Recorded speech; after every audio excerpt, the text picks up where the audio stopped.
Hello sa Chronicles Recap. Bago tayo magpatuloy sa pagsusuri ng manhwa, nais kong ipakiusap sa inyo na mag-subscribe at i-like ito.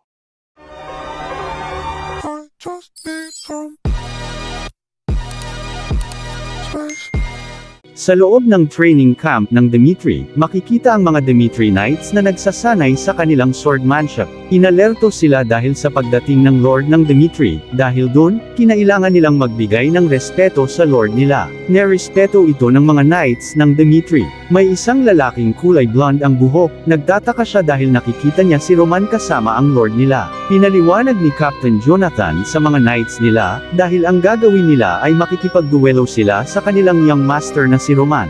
Sinabi niya sa mga Knights na kung gusto nilang makipagduelo kay Roman, kailangan lang nilang mag-step up. Nagtataka ang lalaking may blondeng buhok kung bakit maglalaban sila sa kanilang young master na tanga. Isang oras na kinaumagahan, sinagot ni Roman ang tinanong ng kanyang tatay mula sa chapter 7. Tinanong ng kanyang ama kung paano niya natalo ang grupo ng Blood Fangs. Iniisip ni Roman na kailangan niyang sagutin ang tanong ng kanyang ama upang hindi siya pagdudahan. Sinabi ni Roman na nag-aral siya ng palihim upang magsanay sa swordsmanship. Sinagot ito ni Baron Romero kung bakit itinago niya sa kanyang ama, dahil pwede niyang itong suportahan kung malalaman niya. Sinagot ito ni Roman na ayaw niya rin mabuhay sa kanyang komportableng buhay, at gusto niyang ipakita sa kanyang ama na siya pa rin ang tanga sa pamilyang Dimitri na kaya niyang gawin ang kanyang sarili. Pero sinabi ng kanyang ama na hindi niya kaya iyon, dahil hindi niya kayang turuan ang sarili niya ng swordsmanship. Sinabi ni Roman na ang Blood Fangs ay isang illegal na organisasyon na nagsisimula sa pagpapautang, at pananatili sa pamamagitan ng pananakot.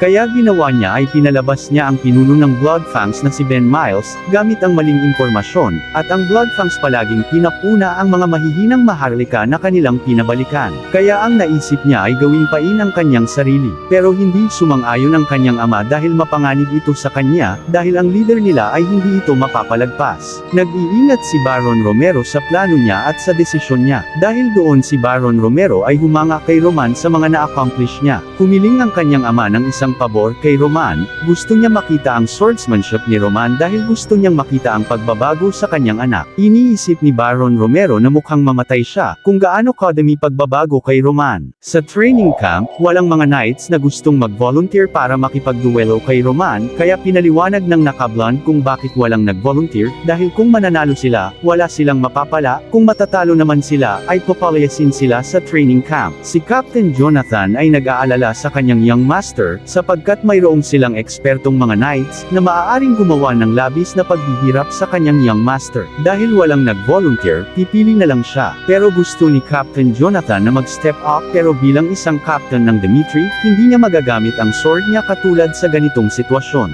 Kaya naisip ng captain ng Dimitri ang isang bagay na maaaring gawin. Pinili niya ang nakablonde na lalaki. Ang nakablonde na lalaki ay vice captain ng Dimitri Knights. Ang unang pagkikita nila Chris at Roman noong nakaraang taon. Pagkatapos nila makatanggap ng report dahil mayroong lalaking lasing na nanggugulo sa restaurant. Makikita sa loob ng restaurant na magulo, maraming kalat na bagay at basag-basag na bote. Ang may-ari sa restaurant ay natatakot. Makikita ang tunay na may-ari ng katawan ni Roman, yung tanga pa siya. Inutos ni Roman na lumapit ang may-ari ng restaurant. Kaso ang mga tao ay natatakot kay Roman, kaya doon nagalit si Roman.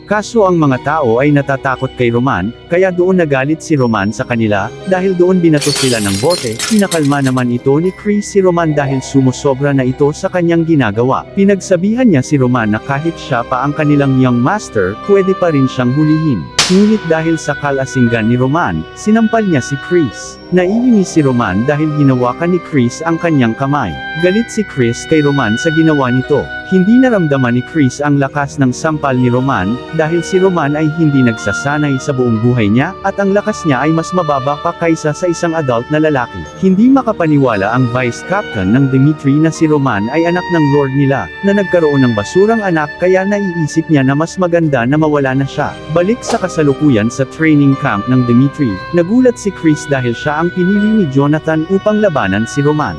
Nagsalita si Chris, sinabi niya kay Jonathan na hindi siya karapat-dapat na mag-step up sa ganitong sitwasyon. Kaya pinaliwanag ni Jonathan kay Chris na ang young master nila ay nagligpit sa buong Blood Fangs na siya lang mag-isa. Gustong tumanggi sana ni Chris kaso wala siyang magawa dahil si Jonathan ang pumili sa kanya. Kaya naintindihan ni Chris kaya sumang-ayon na rin siya dahil wala rin siyang pagpipilian. Kaya magduduelo na sila, si Roman laban sa vice captain ng Dimitri na si Chris. Sisimula na sana ang duelo nila kaso humirit ang vice captain ng Dimitri.